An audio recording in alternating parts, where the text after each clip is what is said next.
दोस्तों, चंद रोज पहले कुछ मुसाफिर टाइटैनिक देखने के लिए सफर पर रवाना हुए। इनमें 2 पाकिस्तानी भी शामिल थे, जो कि एंग्रो कॉर्पोरेशन के वाइस चेयरमैन 48 साला शहजादा दाऊद और इनके 19 साला बेटे सुलेमान दाऊद हैं। शहजादा दाऊद पाकिस्तान के अमीर तरीन बिजनेसमैनों में शुमार होते हैं। वो कराची, पाकिस्तान में एक सरमायाकारी और होल्डिंग कंपनी दाऊद हरकुलिस के वाइस चेयरमैन हैं। Dawood Hercules company Dawood group का हिस्सा है, जो 1 सदी से ज्यादा अरसे से इनका खानदानी कारोबार है। टाइटैनिक तक सफर करने के लिए आबदोज के टिकट की कीमत $2,50,000 है, यानी कि तकरीबन 7 करोड़ पाकिस्तानी रुपए। अब पाकिस्तानी बाप बेटे ने इस सफर के लिए तकरीबन 15 करोड़ रुपए लगा दिए। इससे इनके माली हालात और कारोबारी कामयाबी का अंदाजा लगाया जा सकता है। टाइटैनिक देखने के लिए इन्होंने टाइटन नामी सबमरीन के टिकट खरीदे। यह आबदोज 22 फुट लंबी है और इसकी ज्यादा से ज्यादा कैपेसिटी सिर्फ 5 लोगों की है। एक वक्त में यह सिर्फ 5 लोगों को ही लेकर जा सकती है, यानी कि 1 पायलट और 4 मुसाफिर। यह किसी कैप्सूल की साख्त की एक छोटी आबदोज है, जिसको जहाज के जरिए पानी के अंदर भेजा जाता है। इस सबमरीन की मालिक कंपनी ओशियन गेट है। पोलर प्रिंस नामी बहरी जहाज के जरिए इस आबदोज को लॉन्च किया जाता है, यानी पानी की गहराई में भेजा जाता है।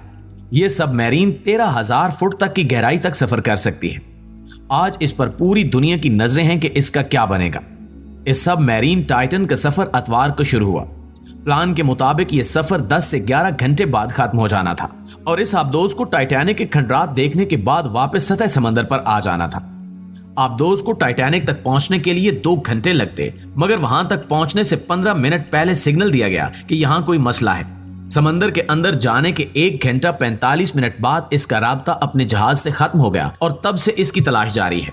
बुध के रोज पेश की जाने वाली रिपोर्ट के मुताबिक इस आबदोज में सिर्फ कुछ ही घंटे की ऑक्सीजन बाकी रह गई थी और इन इतलात के मुताबिक आज जुमेरात को 4 बजे तक वो ऑक्सीजन सप्लाई खत्म हो जाना थी। इस आबदोज से राब्ता खत्म हो चुका है और अब अंदाजे के मुताबिक माहिरीन रिपोर्ट्स पेश कर रहे हैं कि कितनी ऑक्सीजन बाकी होगी। बहुत परेशान कुन सूरत हाल बन चुकी है। एक तो ये अंदाजे के मुताबिक ना सिर्फ ऑक्सीजन की सप्लाई खत्म हो चुकी है, बल्कि अगर हम उम्मीद रखें कि ऑक्सीजन अभी बाकी होगी, तब भी मुमकिन है कि ये सब मुसाफिर ऐसी जगह पर फंसे हुए हों जहां मुकम्मल अंधेरा है और इस सूरत हाल में इनको पैनिक अटैक्स भी हो सकते हैं। यानी कि ऐसी सूरत हाल में शदीद खौफ के बायस इंसान को दौरे पड़ने लगते हैं। इन अटैक्स की वजह से जिस्म ज्यादा ऑक्सीजन इस्तेमाल करता है और एक मसला यह है कि जिस गहराई पर यह आबदोज सफर करने के लिए गई थी, इस गहराई पर समंदर की तह में बहुत ज्यादा ठंड होती है। इस तरह की जगह पर मुसलसल रहने से लोगों को हाइपोथर्मिया की बीमारी हो सकती है, यानी कि शदीद ठंड की वजह से इनका जिस्म गलने लगता है। शदीद सर्दी की वजह से ऐन मुमकिन है कि वो लोग हाइपोथर्मिया का शिकार हो गए हों। दरअसल सरकारी एजेंसियां इस कदर गहराई पर ऑपरेशंस नहीं करती, जिस वजह से इतनी गहराई में फंसे लोगों की मदद करने का तजुर्बा भी न होने के बराबर है। दुनिया में सिर्फ चंद लोगों ने ही इतनी गहराई तक सफर किया है। अगर आबदोज सलामत रहती है तो मुसाफिरों के बचने का इम्कान होता है, लेकिन अगर किसी वजह से आबदोज को कोई नुकसान पहुंचता है तो समंदर के शदीद दबाव की वजह से मुसाफिरों के बचने का कोई इम्कान नहीं होता। जैसे जैसे ऑक्सीजन का लेवल कम होगा, ये मुसाफिरों के लिए सांस लेना मजीद मुश्किल बना देगा। आखिरकार इनका दम घुट जाएगा। अब जबकि इनकी ऑक्सीजन की सप्लाई भी रिपोर्ट्स के मुताबिक खत्म हो चुकी होगी, तो मुसाफिरों के बचने का चांस तकरीबन 0 है। नाज़रीन गिरामी, इस आबदोज को ढूंढने के लिए ऑपरेशन जारी है। मुसलसल 4 दिनों से इन्हें तलाश करने की कोशिशें की जा रही हैं, लेकिन अभी तक इस आबदोज की सही लोकेशन भी मालूम नहीं हो सकी। सोनार डिवाइसेस इस्तेमाल की गई हैं, जिनसे समंदर के अंदर की आवाजें डिटेक्ट की जाती हैं, लेकिन अभी तक इस आबदोज की सही जगह मालूम नहीं हो सकी। पहले इस आबदोज को डिटेक्ट किया जाएगा, यानी इसकी सही लोकेशन मालूम की जाएगी, और इसके बाद इसको वापस साले समंदर तक लेकर आना एक अलग मुश्किल मरहला होगा। मसला यह है कि दुनिया में बहुत कम ऐसी आबदोजें हैं जो इतनी गहराई तक सफर कर सकती हैं, जितनी गहराई तक टाइटन गई है।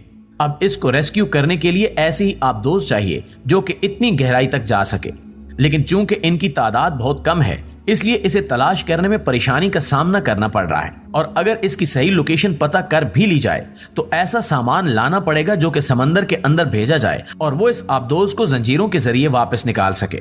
कोशिशें जारी हैं और मुसाफिरों के अहले वतन और खानदान इनकी वापसी के लिए दुआगो हैं। दोस्तों, अब तक कई लोगों की तरफ से यह सवाल भी उठाया गया है कि अटलांटिक ओशियन में ये वो जगह है जहां टाइटैनिक भी डूबा और अब ये आबदोज भी वहां जाकर गुम हो गई और इसका राब्ता भी खत्म हो गया। तो सवाल यह है कि वहां ऐसी कौन सी कुव्वत है या ऐसी क्या चीज है कि जहां जाकर जहाज डूब जाते हैं और इनका राब्ता खत्म हो जाता है। इससे पहले साइंस ने जो ब्लैक होल और बरमूदा ट्रायंगल दरियाफ्त किए हैं, इस तरह की कोई दिलचस्प कहानी यहां भी शुरू होती नजर आती है, जिससे वक्त के साथ ही पर्दा उठेगा। इस आबदोज में पाकिस्तानी शहरियों के अलावा जो लोग मौजूद हैं, इनमें बरतानवी ताजिर हमेश हार्डिंग, फ्रांसीसी एक्सप्लोरर पॉल हेनरी और इस जहाज को चलाने वाली कंपनी ओशियन गेट के सीईओ स्टॉकटन रश भी शामिल हैं। बरतानवी ताजिर हार्डिंग एक्शन एविएशन नामी कंपनी के चेयरमैन हैं, जो बैनुल अक़वामी कारपोरेशंस, सरबराहाने ममलिकत और तफरीह और खेलों की सनतों से वाबस्ता लोगों को त्यारे फरोख्त करती हैं। फ्रांसीसी एक्सप्लोरर पॉल हेनरी को टाइटैनिक के माहिर के तौर पर जाना जाता है। उन्होंने जहाज के मलबे की जगह तक 6 मुहिम्मात की क़यादत की है और इन्हें टाइटैनिक का अजीम एक्सप्लोरर भी कहा जाता है। स्टॉकटन रश ओशियन गेट के सीईओ लापता टाइटन मुहिम के पायलट हैं।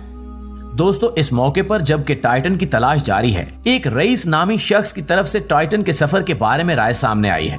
वो पहले 4 बार टाइटन सबमरीन में सफर कर चुका है। उसका कहना था कि हर दफा आबदोज का राब्ता जहाज से खत्म हो जाता था और हर दफा लगता था कि जैसे ये बहुत खतरनाक चीज है। उन्होंने ये भी बताया कि सफर करने से पहले उन्हें ऐसे कागजात पर दस्तखत करने पड़े थे जिसके पहले सफे पर ही 3 दफा मौत का जिक्र किया गया था। जाहिर है कि ये सफर खतरे से खाली नहीं था। पानी के अंदर 13,000 फुट की गहराई तक जाना कोई मामूली बात नहीं है। रईस ने यह भी बताया कि एक दफा जब वो रिसर्च के लिए टाइटैनिक के खंडरात को देखने गए तो उस आबदोज में कोई जीपीएस नहीं था, यानी कि लोकेशन मालूम करने के लिए कोई आला नहीं था, जिसकी वजह से इन्हें टाइटैनिक तक पहुंचने के लिए 3 घंटे लगे, हालांकि वो इससे सिर्फ 500 यार्ड की दूरी पर मौजूद थे। जी तो दोस्तों, इस दुआ के साथ इजाजत दीजिए कि उस सबमरीन में जितने भी लोग सवार थे, अल्लाह ताला उनको बखैर आफियत उनके खानदान वालों से मिला दे। आमीन सुमा आमीन।